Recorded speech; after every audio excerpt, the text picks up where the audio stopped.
What is up, guys? Welcome back to the pod. I hope you have had a fantastic week as always. Today I'm going to try to keep it short-ish as possible, and primarily focused on AEW and the Dark tapings that I went to last night. And I do apologize in advance again, just like last week, if you hear any football in the background. I try to turn it down a little bit, but right now it's the Bucks against the Eagles in playoff weekend, so it's pretty exciting. But yeah, so like I said, it was pretty much just going to be AEW focused today. But ironically, right before I sat down to record, Mustafa Ali had released a message on Twitter saying that he asked for his release from WWE. He released it earlier today around 12:30 p.m. I believe it was, but it was pretty much straight to the point, and I'll just read it off here. The original text in the tweet just said, "I am requesting my release from WWE," and he put a little video on there as well, which is like maybe 14 seconds in length, with just a message and a picture of him in the background, just stating, quote, "I have a message that is much bigger than my dreams in pro wrestling. Despite my best efforts, I will not be able to deliver this message while working with WWE. Therefore, I am requesting my release from WWE."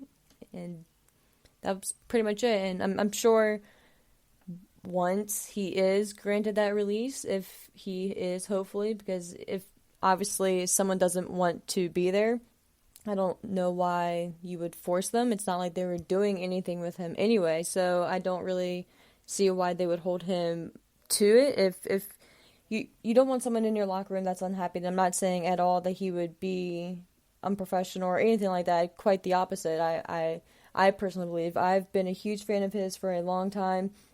Got merch from his PWT stores back in the day, like maybe 2 years ago, to support him directly, And there was, like I've mentioned, I think on this podcast itself, maybe if not on this one, then on the WWE podcast, but he did a podcast with Lillian Garcia. Gosh, this is probably at least maybe 3 years ago by now. Maybe 2, 3 years ago. And definitely go searching for that. But it was such an interesting story that he told Lillian, and just about his life and how he used to be a former police officer and just everything that he's experienced in his life coming from his background. And it's a fascinating listen, and it really just opened my eyes to a lot of things in the world, and I don't know, it was just, I'm not going to go in depth with it here, but you should definitely check that out if you haven't heard it yet. And if you have, and I'm probably going to, later on tonight, if I can catch up with everything, seek that out as well, and just kind of re-listen to that with a kind of hindsight, looking back on it now, it'd be kind of interesting as well. But anyway, it's sad, this Mustafa Ali is so talented, and ironically, I believe it was episode 6, I actually spoke about Mustafa Ali on here. He had released a video with a New America direction that he wanted to take in his character, and that he had been working on, and he did a video for, and it was so well done, and it just didn't go anywhere. WWE, I guess, just for whatever reason, couldn't find the time, or just didn't want to do it, and again, it's just sad, here's a wrestler taking initiative and taking time and investing into a direction that they believe in, and they think that they can make work and generate money and success for both sides, and it doesn't play out. And it's kind of perplexing as to why, they have so much time to fill on TV. You would think they would be clamoring for wrestlers to come up with stories that were as captivating as that one. Like that, I think it was like a 2-minute video.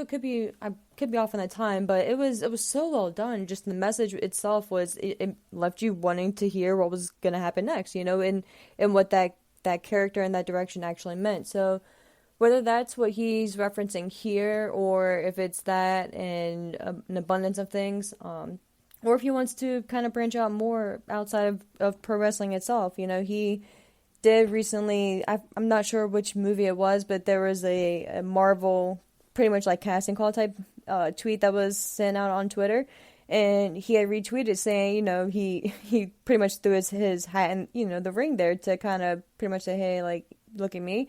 And he got so much respect and support from his peers, you know, and that was just, it was so cool to see. Like, everyone was retweeting it, tagging Marvel to get him noticed, you know, and hopefully, you know, me being optimistic here, and obviously with him requesting his release and not him getting released, that's a huge thing itself. So I think that should always be documented. And I'm just going to say, I'm going to give WWE the benefit of the doubt here and say they will go ahead and release him. So when they do, I think he shouldn't be clumped in with all the other individuals who were actually cut from WWE. And again, that's no fault to them, the guys and girls who were cut, but I think people like him who request their release are obviously in a different category, and it's unfair to kind of clump everyone in together. So I think going forward, we should all be mindful of that, because he took a stand here. You know, he could have very well just continued to show up, sit in the back, not be used, but still, I'm sure, get paid pretty well, you know, and well deserved, and probably deserves much more, in my opinion. But yeah, so I think long story short here is, kudos to him, you know, and good for him for knowing his worth, you know, and again, not just staying comfortable in the sense of probably financially. And again, I'm not going to speculate on his finances and anything like that, but I would hope, I'll say that, I would hope that at least someone in his position was still being taken care of pretty well financially, you know, and especially with them doing record profits, I feel like he should have been one of the ones who didn't just have a average or a barely average contract. I would hope he would have had at least a little bit more than that. So regardless, you know, all that to the side, you know, whatever he is happy with and whatever makes him tick every day besides his family, I think he owes it to himself to explore that. And I can't wait to see, hopefully he sticks with wrestling. Yeah, I'll say that first of all, you know, if he needs to take some time away and he wants to do something else, and of course we'll all support that too, but me selfishly, I hope he just goes straight to like the indie scene, you know, and kind of hits some dates there. I think it would be so cool, I think, in my opinion, to see him show up in like a GCW type of environment or something like that, and to see what his character would be. But I think long term for him, I would love to see him, I guess, in AEW, and I kind of hate even just defaulting to them, but I could kind of see him in like an Impact as well. I think he would be a big player there, and depending on especially like what direction he would take his character, I think that could be pretty big. And I think Impact would allow him time and TV time, more importantly, and kind of freedom, creative freedom, more importantly, to do what he wants to do. You know, I think we saw that obviously with the whole Matt Hardy and Delete character and everything like that. So that's a great thing about Impact, and something I think we all kind of overlook too, or at least I'll speak for myself. Just the freedom that Impact does allow, you know, and they may not be as widely distributed TV-wise and all that and accessible as your AEW and, of course, WWE, but, you know, it's still out there, and it's, especially lately, like, with their Hard to Kill pay-per-view, like, they've been doing a lot of great things lately, and, of course, with Mickie James kind of course, being their Impact champion and kind of gaining more momentum. I hate saying that word now. But more momentum and just notoriety and attention for the company in and of itself. So I think that's a big thing. And I think it'll be cool. I hope she is able to bring the title belt when she comes out in the Royal Rumble. I think it's only right, you know? Like, if you're going to address it, at least let her bring the title. Like, it'd be kind of pointless at that time to allow her to be acknowledged as the Impact Women's World Champion and then not let her bring the title when she's retained it. So I hope they do the right thing with that, obviously. But yeah, we're just kind of wrapping up here with Mustafa Ali. I think that it's only right that they release him, first of all. And I really am, this is one of the ones that I'm very, very intrigued to see what he does and where he ends up. Because I think his mind and his creative, like, just the guy, like, please go. I just keep thinking of that video. It's just that New America direction that he was planning for a character. And again, like, I don't know if that would be the same direction that he would take outside of WWE, or if that's something that he came up for specifically for that universe, pun intended. But regardless, I think if he does take that and kind of tweaks it or takes it in a different direction or maybe amps it up a bit, I think that could be cool too. But just shout out to him for knowing his worth and taking a chance on himself and again, leaving that quote comfort zone, if that's even the right word to use. But very happy for him and very, very hopeful for his future. And I will say also too, I don't know if he would still be held to that 90-day clause or what if he asks for his release. I guess probably he would, but regardless, I think whether he gets released immediately or if he does have to wait the 90 days or whatever happens, I think the sky's the limit for this guy, and it's going to be so fun to see where he goes. So shout out to him. But moving on here to AEW this week, again, I'm going to kind of briefly go through a quick rundown of the shows that aired on TBS and TNT respectively. This week, kind of the thing that stood out to me the most, and I don't know if it's because I'm biased or what have you, but with what opened the show on Dynamite with Adam Cole coming out and that whole opening segment with the Young Bucks and Red Dragon, but later on with Britt finally embracing Adam Cole on TV, and yes, I said it that way because I view Britt as the star here, but more importantly, the quote power couple that we now have in AEW. I am not going to sit here and start comparing any wrestling couples here. I think we're way too in the beginning stages of that, but I'll say I like it. I was not expecting them to just go straight there this week especially, but I love it. I've been in the camp of them wanting to acknowledge it on TV. I will say I'm kind of surprised that we're getting their first tag match next week on Dynamite. I kind of felt like it maybe, again, it's just me being such a big fan of both of them individually and, of course, as a couple, an on-screen couple now. But I'm kind of surprised that they didn't hold that out for, like, a pay-per-view setting, like in a Revolution, and maybe again I'm biased since I'll be at that one, but I don't know. I'm kind of surprised they decided to do it next week, being so fresh off of the debut of them as an act on TV, and instead of holding it out for like a big deal, like a pay-per-view setting, or even like a highly hyped up show, like if they're gonna do like another TV special before Revolution, or like a Saturday show, like a Battle of the Belts, but like a different, like something like that, but. Again, maybe I view it as a bigger deal than it is, and that's why they're doing it next week, but I feel like they could have gotten a little bit more out of it, and maybe dragged it on a bit, if nothing else too, but nonetheless, I am stoked to see it. I think it'll be a fun match, and I don't know, I think it'll be very interesting to see them team up together, and of course against Cassidy and Statlander. That's a pretty solid debut match to have as a team, but it'll be interesting to see where they go after that too, if it is going to be an ongoing story for them as an act on TV, or if it's just they're acknowledging it now to kind of like just break that glass and let everyone know, hey, yeah, we know that so we're acknowledging it now, but they're not really going to be intertwined as characters going forward on TV, and Britt's going to still kind of do her thing with her group, and Adam Cole's going to do his thing with his, or what, but it'll be fun to see how it plays out and where they go from here. But I did love that she just intercepted the kiss, and rightfully so, like, I was going to feel some type of way if she just stood there and allowed them to get the kiss and not her, and it was just so well done. So that, for whatever reason, was just kind of like the moment of the week for me for AEW TV-wise. I don't think we got, looking back on, I'm jumping ahead a bit on the Rampage card, I don't think we got a Hook sighting on Rampage, which is kind of odd.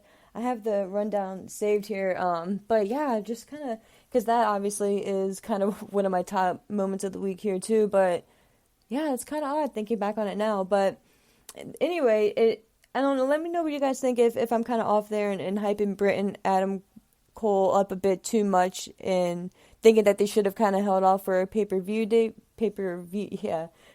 debut, or maybe just if they're doing it right with the Dynamite debut next week. Let me know what you guys think on that one, though. But next up, we had CM Punk versus Wardlow, which I was very much looking forward to. I think this one probably more than anything else coming into this past week's show, Dynamite at least, rather, to see the outcome. Because obviously they've been building up Wardlow as this dominant monster with his Powerbomb Symphony and all that good stuff. And just him acknowledging and kind of just start embracing the fans more and just getting more, I hate to say it again, because they've ruined the word. WWE's just ruined the word for us, but more momentum as of late. And of course, Punk being who he is. So it was very intriguing to see how they were going to play this match out. And of course, you had to have MJF at ringside. That was obviously the key to how the match that was laid out itself.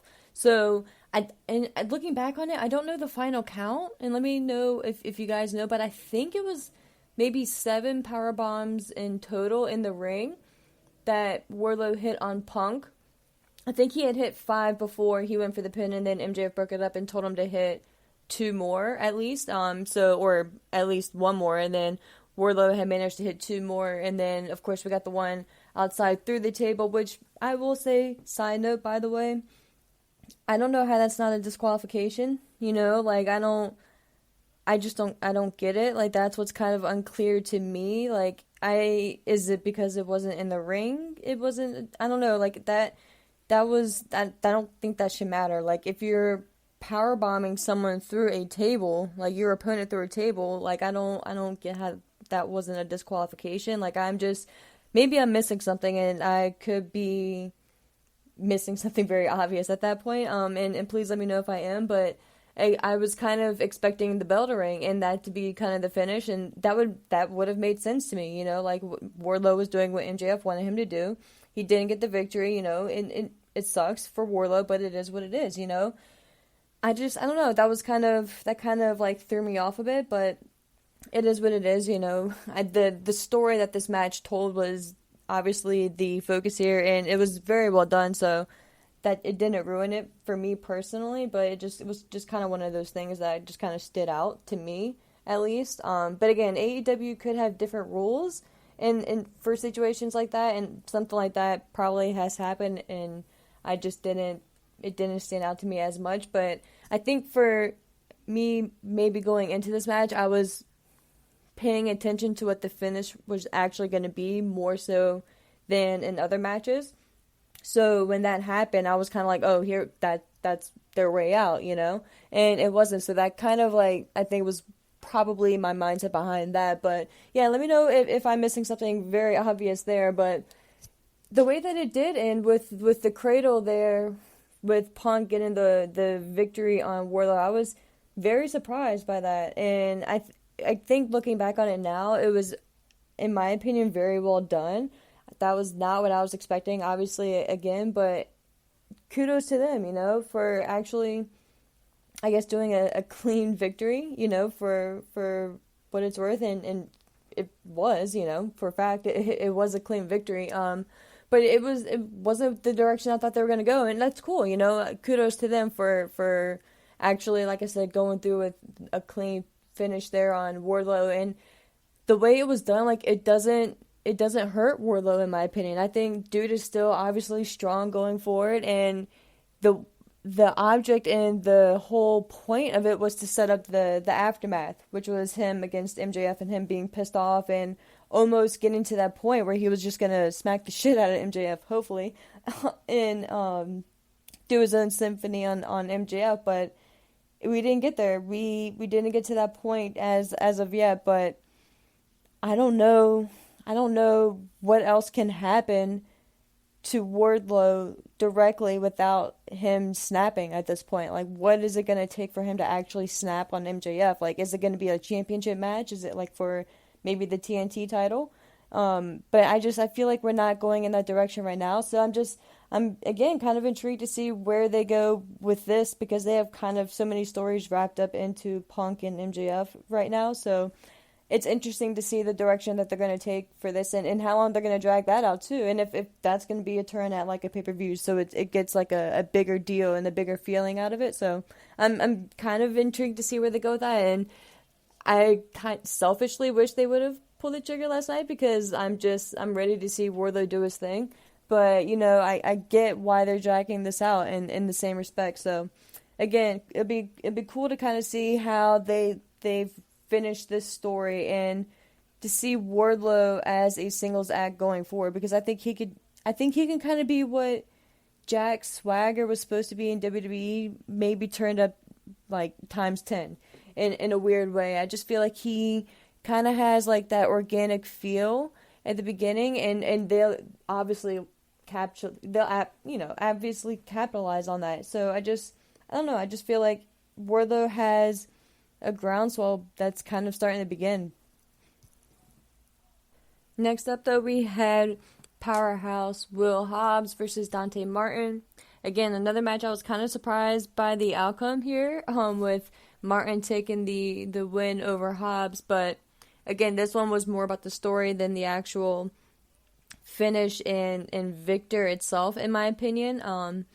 I don't know, and I think it didn't. This was another situation where, just like in my opinion with Wardlow, that Hobbs didn't really, even though he took the loss here, and it sucks, record wise for their rankings, but it didn't hurt Hobbs himself. So I think that was a key thing here going forward, and it kind of gave Martin a win that he needed too. So it was kind of a win-win here in a weird way, but when Martin came out, it was kind of one of the things I kind of thought of right off the bat, just kind of like a quick side note here, was what happened to Leo Rush. Like where did he go? Maybe he's still taking time off because he had some personal things going on, and if so, then that's totally understandable. But it was just kind of stood out to me that we just haven't really seen much of him on TV as of late, unless he's been on Dark and I kind of missed it, and if so, that's totally my bad.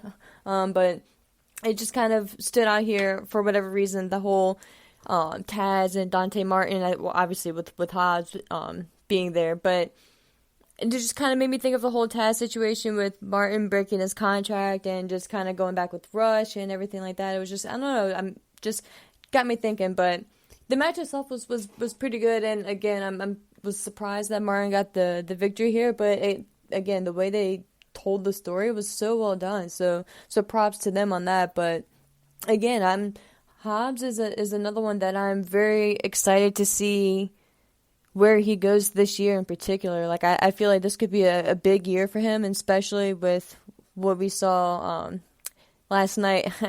Quick I guess insight to the tapings though with Will Hobbs, man, like he's just, first of all, in person, like he's massive. Like he does look that way on TV, but when you see him in person, man, it's completely different. Like dude is a monster, like in the best way possible, and like just his facial expressions, the way he reacts to the fans, it's money, man. And I think this year is going to be a big year for him, and I could maybe towards the end of it, and hopefully if they continue to build and him as a character and maybe break off from Team Taz if need be. But I think that he could be a breakout star too. So I wouldn't be surprised if he gets some more shine and some focus going forward. But he's just a star. Like I think he could be the next big deal for them too. After that, we got a promo segment by the AEW World Champion, Hangman Adam Page, which was very, very much needed in my opinion. I think it was good to kind of see him in the center of the show. Like it, to me, and I could be off here, but it kind of gives you a bigger shine. Of course, like opening the show is a big deal itself, but I think there's just something about kind of being at that second hour, like that 9 o'clock for us on the East Coast, that midway point of the show. It's kind of cool to see what they anchor 1 hour to the next with, and I think you want kind of like a big deal, and I think your champion should be a big deal, and Hangman is a big deal. So I think it was perfect to kind of place him here, and I was kind of surprised again that we got Dan Lambert coming out and kind of going back and forth with Paige here, and then that kind of leading to the return of Lance Archer and his new look and everything. And I think what's obvious that he's going to be the next opponent for Hangman Page, which I hope isn't going to be at Revolution. I hope this is just going to be, in as much as I was saying it about Adam Cole and Britt Baker, I do hope this one, though, is something that they just build up to, like, on a special Dynamite and something like that, as opposed to, like, a pay-per-view setting. I feel like Hangman needs someone else, and that's no disrespect, but they just haven't built up Archer, prior to this, and I think maybe if he would have returned fighting off against maybe like a Cody, well, and I guess you want to keep him heel, but it's just one of those things, like, I don't know, maybe if he went a different direction and then met up with Paige, like, towards the Revolution time, then maybe that would have been different, then he would have had, like, a different view and a different feel, I guess, in my opinion, but I don't dislike it at all, and I think he definitely does deserve, like, a shot, but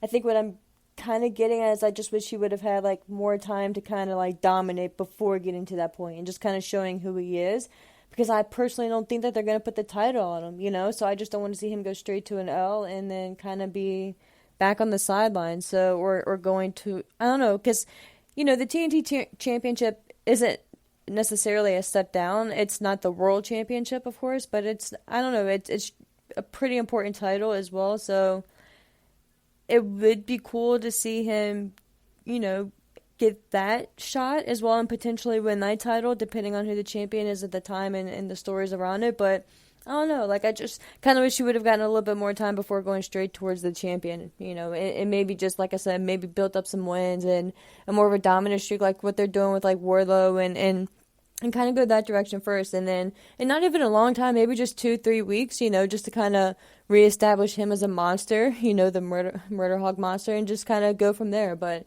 again, this is one of those I'm just gonna kind of take a seat and just kind of wait and see how they let this one play out. And again, like, I think the match itself will be just awesome too, and I think it'll be a hard hitting match, and I think Archer himself is a pretty solid and a pretty spot-on opponent for someone like Paige, that a completely different opponent than Daniel Bryan. There we go. But then Bryan Danielson was, obviously Bryan, like the styles, you could just, you obviously know if you listen to a show like this, you obviously know the clash of the styles there, so it'll be fun to see him go up against someone completely different than a Bryan Danielson style. So I'm not knocking the match at all. I just kind of wish we would have got a little bit more time to, and maybe we will. Maybe that's the thing. Maybe we're not going to see the match itself until whatever the next special Dynamite show is going to be.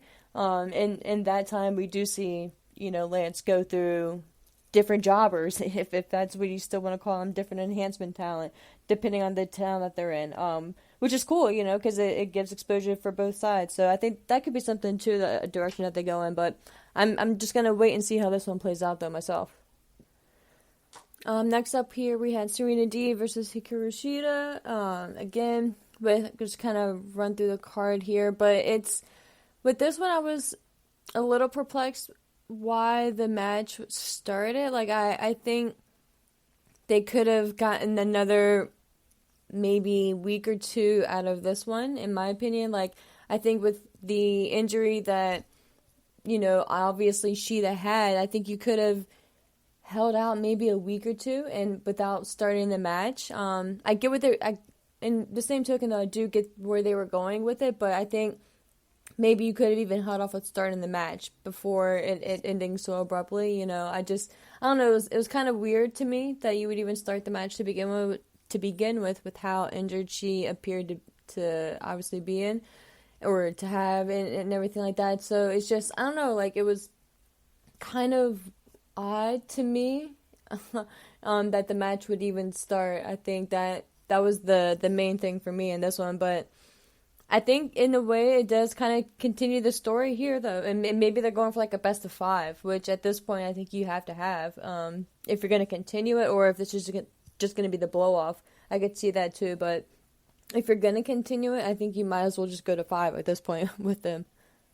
But I will say really quick before I move on, I loved just how vicious Serena Deeb looked here, and just like a killer almost, and just how focused and just meticulous she was on the knee. It was just so well done, and I love the direction that she's going in, and the look of her character and everything like that. It's just the little things that she does, and to her appearance and just her ring attire itself. Like, I love it. I love the direction that she's gone in the past 6 months, it seems like, since she's returned from her injury, whatever that time frame is. But this particular run from her most recent injury, in my opinion, just kind of stood out to me on a different level. And I'm just, again, she's one of those where I'm kind of thankful that she was released in a weird way, because now she's in AEW just kicking ass and just doing this whole new version inside of herself. So I'm totally here for it. Again, for time here, I'm going to kind of jump to the main event and kind of get to the title picture that we had here. The interim TNT champion, which is, of course, Sammy Guevara versus Daniel Garcia. It's kind of disappointing, in my opinion, just in the respect that Jericho and Kingston, it was kind of like the focus was on them and not Guevara and Garcia, respectfully. So, again, in one hand, I'm totally excited to see Jericho and Kingston and how they're going to play out this story and what happens if they go straight to a singles match, or if they're going to play up the tag team route first, then kind of go there first. And then, like with Jericho, him and his tag team partners can never get along for too long, so they go that route with it, which could be cool, and I would love to see a long-ish kind of story here with them too, because I think, of course, promo-wise itself, like, I think we could get so much out of them going at each other, so I'm definitely looking forward to that. But I just kind of wish it would have gotten its own, and it did, obviously, earlier in the night, and it has, in the weeks prior, but I think, and again, they don't do this often, so I can't really complain, and I'm not really trying to, but it just kind of, like, took the main focus off of the champion itself,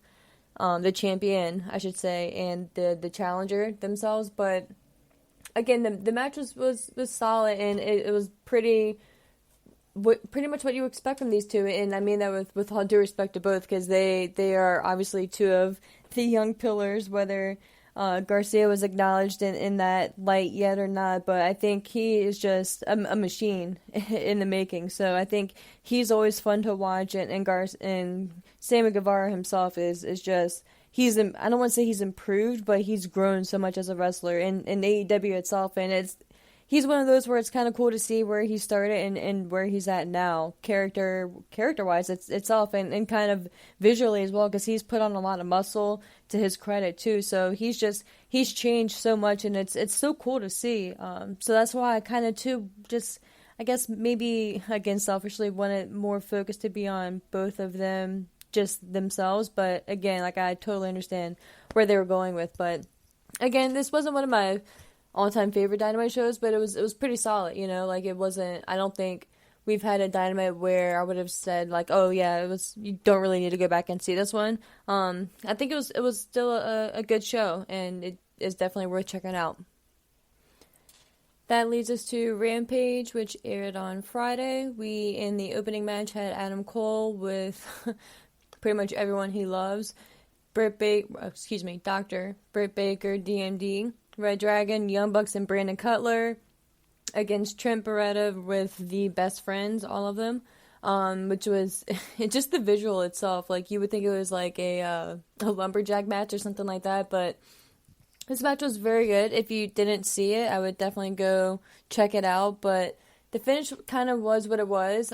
Wasn't really thrilled with all of the, I don't know, I just think the finisher itself, or the finish itself, should have kind of been more clean, but I guess with all those people out there, it was bound to kind of break down at some point, which is kind of the point of it.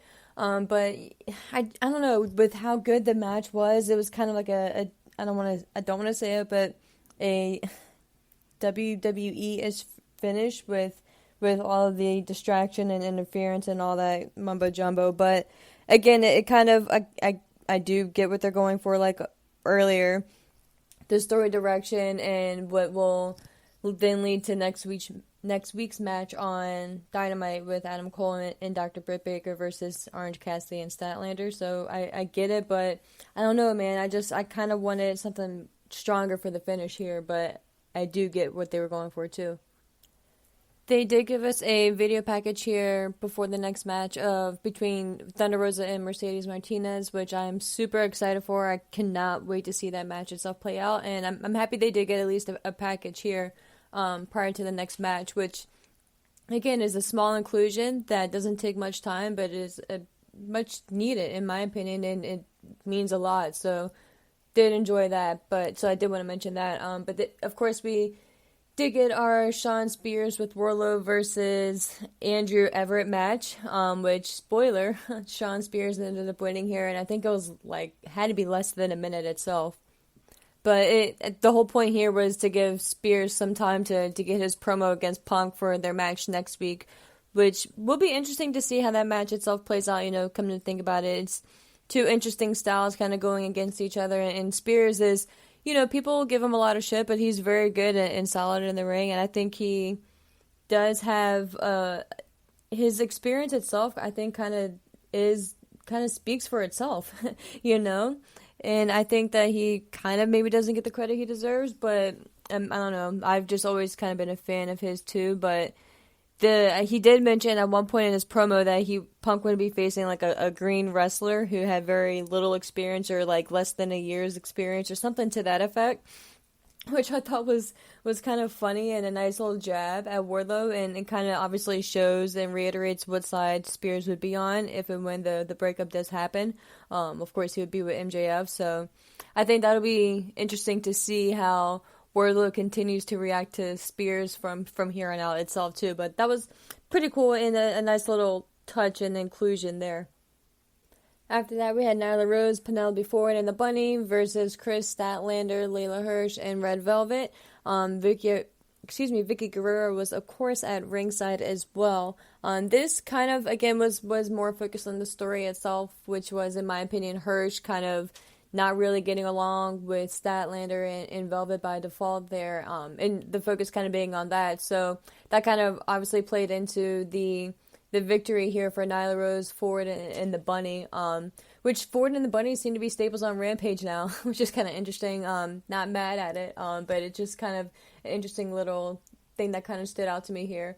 But after that, we got a promo between Ricky Starks and Jay Lethal, which my feed here kind of cut out for whatever reason, so I didn't actually see it myself, but I did hear a lot of great things on it, but so I don't want to kind of BS you guys in that respect, but if the whole idea is leading to Starks versus Lethal going forward, I'm here for that, because I think that would be such a solid and good match, whether it's for the FTW Championship or not, which I think it should be, why not, if Taz allows it, of course, but I think that could be fun, regardless. And I did hear that Taz had a line about not giving a shit about Ring of Honor or ROH or something to that effect, which is, so Taz, I'll say. So that's pretty funny, if that is the case. So I am going to go back and make it a point to kind of check out this clip, because I actually kind of forgot about it until now. But, yeah, shout out Taz. I'm definitely a fan of him on commentary. But that led to our main event here, with Jurassic Express defending their championships for the first time versus John Silver and Alex Reynolds of the Dark Order. It was pretty obvious who was going to win here, in my opinion, being Jurassic Express. You're not going to, first of all, have them lose, no offense to Silver and Reynolds here, just because the focus isn't on the Dark Order at this time. So I think Jurassic Express was the fan favorite going in, and rightfully so. But it was a solid match, it was very good, and ranking wise, I guess it does make sense. So I do like the kind of play in and nod there, because that was the whole point. That Jungle Boy had said that they wanted to face teams in the top 5, so I like that they're respecting that, and that's what I kind of bitch about too in the past. So I'm not going to bitch about that here. But that kind of wraps up Rampage, and it was again a good show. Nothing too extraordinary here or can't miss, but I think for me personally, I don't like missing AEW shows, so if you're a fan like that, then I would go out and check it out, but nothing that was off the page here, except for maybe the continuation maybe at the beginning of the show for me personally, which was Adam Cole, his group, and which we still haven't gotten an official name for them as of yet. But of course, with him and Britt Baker continuing their little love affair on screen as a couple. So again, like I said, I'm probably biased, but that was my favorite part of the week, and going forward to see how they kind of play that out. And finally, we have my review of the AEW Dark tapings, which I'm just gonna be upfront here. I'm not going to reveal any spoilers. I didn't write down the card match for match or anything like that. I'm not in that field. I'm not one of those fans who enjoys spoilers or anything like that. So I'm sorry if that's kind of what you're looking for, but if you know you're that big of a fan, I guess you're used to waiting until Dark airs to begin with. So, and you found your way already to find spoilers, so you didn't come here looking for that anyway. But just kind of get that out there first and foremost. Because for me personally too, like I don't really like going to shows to take a report either. Like that's not what I'm doing, and that's not like what I'm kind of like even about. So, and I think kind of too, like out of respect for them, like I'm not gonna go there just to kind of get like a scoop or anything like that, like a lot of people are, or just to get like followers or shit like that. I just think that's kind of lame in my opinion. Again, I get it, like reporting wise, but for me personally, I was just never a fan of spoilers. I get why it can be exciting, and the intrigue is there, don't get me wrong, but I just kind of like, for wrestling in itself, like the whole point is to kind of see and to kind of expect the unexpected, right? As cliche as it is, but that's what I enjoy most about wrestling, so that's why I try to avoid it as much as possible, especially if I, haven't seen the show itself yet. I don't know, so that's not what this is about, but all that set to the side, for me personally, I did not get the tickets to the first set of tapings, but they do here in Orlando at the Universal Studios, AEW, respectfully. They seem to rent out its Soundstage 19, and what they do is they just release free tickets through Eventbrite, through, of course, Universal Studios, like I said. It's free, which I still give them so much props and credit for. I'm assuming, could charge admission for tickets or charge for something, and they don't. And it's such a good experience, and they really do what they can to make it as interactive and fan-friendly as possible, even though you're kind of in like a smaller, closed, of course, setting.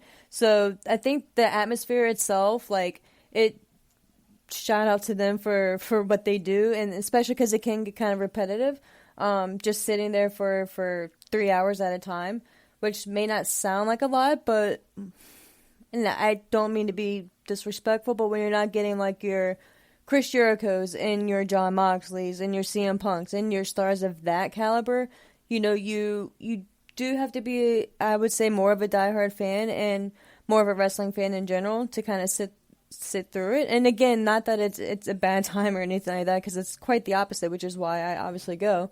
But it is a longer show, so that feeling and that vibe could be overwhelming, but it's not. And I think that's the whole point I'm trying to get to, is it's definitely not. So I think, and shout out to them, and they're mastering it more and more, it looks like, in my opinion, just from each time they come back. Because I did go to the one which I think was in October, looking back on it. The first, which I think was the first set of tapings that they did here, if not, it was one of the first. And just the setup that they have around the ring itself, and this time we ended up having more, it looks like, people show up than maybe originally planned. Because my group, who came in at 7, full disclosure, I was about 5 minutes late because I took the long way around Universal Studios. I made a left instead of a right, which I think once you get in there, like, you'll know what I'm talking about once you see, like, the big Universal world, in there. So I ended up going, like, an extra, like, 10 minutes out of my way. So yeah, I just suck with directions in general, so it's not really surprising, but I was kind of disappointed in myself.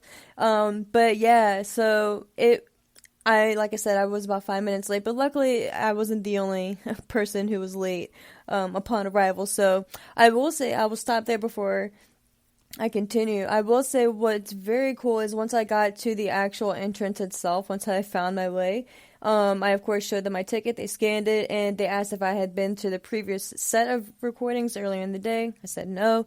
They said, well, as a thank you to showing up to the tapings, we're giving away 2 free tickets to, and what I'm certain they said, a Rampage taping within the next few weeks.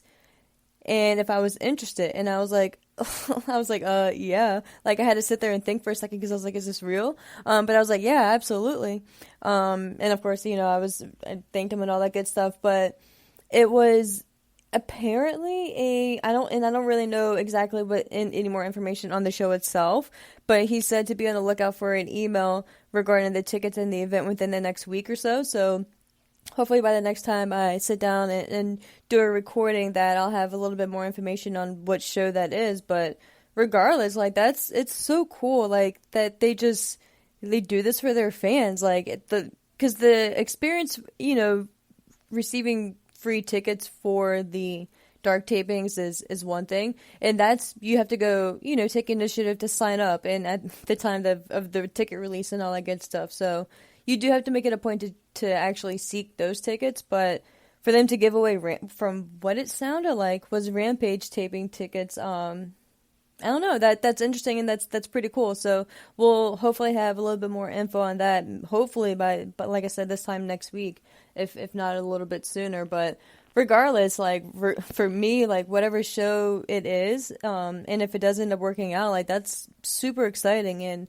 and hopefully it is here in Orlando again, just because selfishly, like, Orlando is obviously right here, and Jacksonville, if it was like a Jacksonville show, for instance, is about, I think, like 3-ish hours from here, if I'm not mistaken, so, but hey, I'm not going to complain if I get free tickets and it's like a Friday night show. I'll try to make it a point to be there, right? But again, it's just very cool how they take care of their fans and how they respect their fans' time. And kind of skipping ahead a bit here, Tony Khan at the end of the show, he, of course, which seems to be a norm for every show, which is very cool of him, he came out and just thanked the fans who were in attendance for coming out and supporting the big stars. I forget exactly how he phrased the bigger stars, but like a bigger star, like an Orange Cassidy, who was at the tapings this week, and then the up-and-coming stars, which was Wheeler Yuta. So that was pretty cool. But I don't think that's something that they film. I think that's just something for the fans in attendance. But it was just a quick thank you, and just, for coming out and all that good stuff, and just supporting the stars of AEW and whatnot. But it's just a small thing that he does that he doesn't obviously have to do, that kind of means a lot, and it just kind of shows, like, how appreciative and how cool of a guy that he is. So, again, just kind of props to him, and just a shout out to that really quick. But all that positivity to the side for a quick second, I will say, and I think maybe, like I said, since this is a smaller setting and a more intimate type setting with the size of the studio itself, you hear more conversation and chants and people who are obviously there to kind of make the show about themselves and instead of about the experience. And if you're one of those people, like, I truly don't know what you get out of it. I'm not going to really repeat the chants here because they don't, honestly, like, they don't deserve any more limelight. But when it gets to a point when, like, a security guard has to say something to you and a wrestler has to say something to you to stop the disrespectful chants, whether it's a joke or not, and whether you view it as a joke, it's not cool, like, it's not about you. You're not smart, like, you don't know stuff that other people don't know. Like, I just, for me personally, like, I don't get what some people get out of that, and I think it kind of, between that fan and then the individual who was sitting behind me, kind of more so at a distance, maybe like 2 rows behind me, he was an older gentleman, and he was just one of those, he was there with his date, who obviously was one of those who didn't really know much about wrestling and was just kind of there because he's there type thing. So he's, like, kind of, like, trying to explain, like, what's going on and the mindset behind it and shit like that, what fans, in the norm, like, nothing, like, out of pocket or anything at that point. But he's like explaining it to her, and then all of a sudden he's just like, there was a point where in the main event where, no real spoiler here, but Orange Cassidy was ringside, accompanying Wheeler Yuta, and he was selling. He had got attacked ringside, nothing major, just a standard shit that happens in a match. You get punched on the side. And he was down for a while, like he was down for a couple minutes. And the dude behind me just says, "Oh, where's Cassidy? Oh, he's overselling the move." And it's just like saying shit like that is like, bro, like you're not smart, like you're not cool, like and I say that because it was loud. He was loud, and whether he was trying to be loud or it's just by default, you have to be mindful of your setting and your surroundings, right? Like when you're in a studio like that, and there's obviously maybe not that many people cheering at that time, so it's quieter, like you watch what you're saying, bro, and stop being disrespectful. And if you're not enjoying it and you think like these wrestlers, and there was another point where I'm not gonna say which wrestler it was, but there was a wrestler who was kind of directing the match in a way, and he blatantly called them out during the match.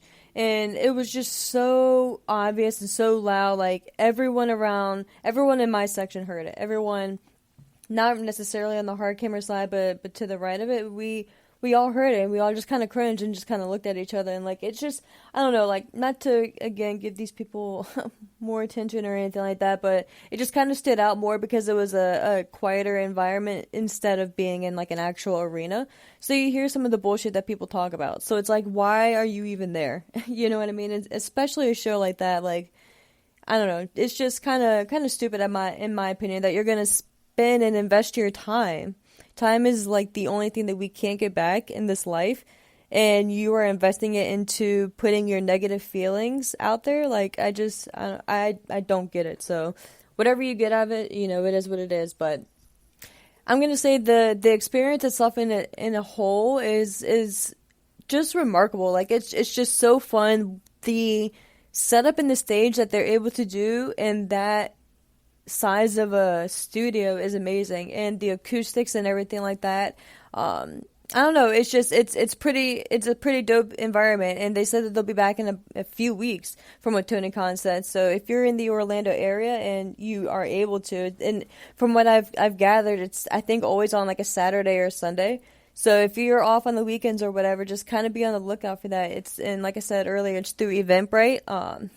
And I will make a note here too, like I mentioned earlier, the tickets themselves are free as long as you are able to sign up in a timely fashion, because they do, I guess, sell out or run out pretty quickly. But you do have to pay about $30 in parking for Universal. However, last night I got there around 6:45, because the taping session that I went to was from 7 to 10. And by the time I got there, it was free parking. So we all just drove through. So I don't know if that's a norm or whatnot, but I essentially didn't have to pay anything to get in. Just the gas to get there, which is, nothing. So I'm not going to say nothing because gas prices are going up, but, it's acceptable, you know what I mean? So I would definitely make an appointment for in the Orlando area to definitely check it out. But just shout out AEW for the environment too. And like I said earlier, depending on the ticket info, and if I do end up getting them, I will definitely let you guys know what show it is, and hopefully some more info on that. But thank you guys again for checking me out and sitting through the review. I will again have timestamps available if you kind of just want to check them out, or a specific segment or anything like that. And feel free to follow me on Twitter at ASHMANNS, and the show's Twitter page at @KickAshPodcast_, which is KICKASH pod_. Hope you guys have an awesome day. Take care. Quick editing note. I could not hit publish before I was sure to get this added on here, because I cannot believe that I forgot to include this in my Dark review, because this was honestly the moment of the night. And again, like I said, I'm not going to give away any spoilers specifically, but in my opinion, which was the match of the night for the AEW Dark tapings, was Dante Martin and Matt Sydal versus Bear Country. And there was a moment of the match kind of later on, or later towards the match, I should say, where I don't know if it'll come across if you can actually hear it, but I think you should be able to see one of the members of Bear Country, the larger fella. His name is which bear he is escaping me at this point. But one of the larger bears, not the one with the long, darker hair, was standing in the corner, and one of the individuals in the audience was asking him to do a flip, and just it kind of played on what happened earlier in the match when one of the fans from the other side of the studio had asked the other individual in Bear Country to do a flip, and he ended up just doing like a sit down bomb on, I think it was Dante, or it could have been Seidel, but I'm pretty sure it was Dante in the match at that point. And just completely just ignoring the flip request. And then I'm not going to give it away, but the bigger bear, like I mentioned, was asked by a different fan to do a flip. And definitely played up to that request, and it got probably the reaction of the night. Again, I'm not gonna give away spoilers here or anything like that, but definitely if you have some time, and once, of course, Dark actually airs on YouTube, definitely check out this match. It was pretty fun, but that moment itself just kind of made the whole match itself, in my opinion. But like I said, I could not publish this without, once it hit me, I was kind of going through my notes again. I was like, damn, like, I can't believe I forgot to mention this match, because that was pretty much like the highlight of the match, or the night, in my opinion. But like I said, check out that match if you can once it actually airs on YouTube.